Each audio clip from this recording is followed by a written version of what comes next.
ಮಾಡಿತ್ತು. ಈಗ ಪಾಲಿಕೆ ವತಿಯಿಂದ ಸುಸಜ್ಜಿತವಾಗಿ SN ಸರ್ಕಲ್ ಹತ್ರ ಫ್ಲವರ್ ಮಾರ್ಕೆಟ್ ಇದೆ, ಅಲ್ಲೂ ಕೂಡ ಒತ್ತಿವಾರಿ ಆಗಿದ್ದನ್ನು ತೆರವು ಮಾಡಿದ್ದೀವಿ.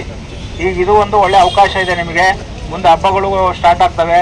ಶಿವಮೊಗ್ಗ ನಗರದವರಿಗೂ ಕೂಡ ಅಲ್ಲಿ ಒಂದು ಹೂವಿನ ಮಾರ್ಕೆಟ್ ಸುಸಜ್ಜಿತವಾಗಿ ನೀವೆಲ್ಲ ಅಲ್ಲಿ ಹೋಗಿ ಮಾಡಿದ್ರೆ ವ್ಯಾಪಾರನೂ ಚೆನ್ನಾಗಾಗ್ತದೆ, ಜನಗಳಿಗೂ ಅನುಕೂಲ ಆಗ್ತದೆ. ಮತ್ತು ಇಲ್ಲೇನು ತಾವಿಗೆ ತಾತ್ಕಾಲಿಕವಾಗಿ ಮಾಡಿಕೊಟ್ಟಿದ್ದು, ಇದು ತಾತ್ಕಾಲಿಕವಾಗಿ. ಮೊದಲು ಏನಿದು ಸೈಕಲ್ ಸ್ಟ್ಯಾಂಡ್ ಇತ್ತು, ಈಗ ಪ್ರೈವೇಟ್ ಬಸ್ ಸ್ಟ್ಯಾಂಡ್ ಸುತ್ತಮುತ್ತ ಸಾರ್ವಜನಿಕರು ಯಾರು ಬರ್ತಾರೆ ಅವರಿಗೊಂದು ಜಾಗ ನಿಗದಿ ಮಾಡಿ ಅವರಿಗೆ ಒಂದು ಇದನ್ನು ಮಾಡ್ಕೊಡ್ತಾ ಇದೀವಿ, ಅವರಿಗೆ ಪಾರ್ಕಿಂಗ್ ಪ್ಲೇಸಸ್ನ. ಸೊ ಅದಕ್ಕೆ ಈಗ ನೀವು ಯಾವಾಗ ತಗೋತೀರಿ ಇದನ್ನೆಲ್ಲ?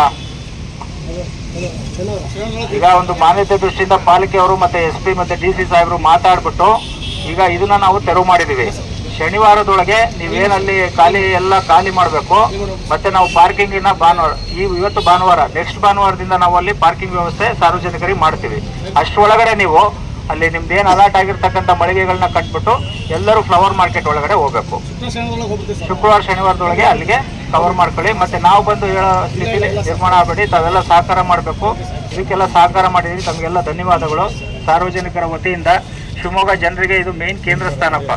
ಇದು ದಯವಿಟ್ಟು ತಾವೆಲ್ಲ ಅಲ್ಲಿಗೆ ಹೋಗಿ ಮಾಡಬೇಕು. ಆಗ್ಬೋದಾ? ಇದು ನೆಕ್ಸ್ಟ್ ಶನಿವಾರದೊಳಗೆ ನಮಗೆ ಕ್ಲೀನ್ ಮಾಡಬೇಕು. ನೆಕ್ಸ್ಟ್ ಭಾನುವಾರ ನಾವೇ ಟ್ರಾಫಿಕ್ ಪೊಲೀಸರು ಬಂದು ಈ ಪ್ರೈವೇಟ್ ಬಸ್ ಸ್ಟ್ಯಾಂಡಿಗೆ ಮತ್ತು ಸುತ್ತಮುತ್ತ ಯಾರಿಗೆ ಸಾರ್ವಜನಿಕರಿಗೆ ಪಾರ್ಕಿಂಗ್ ವ್ಯವಸ್ಥೆ ಆ ಜಾಗನ ಮಾಡ್ತೀವಿ. ಸೊ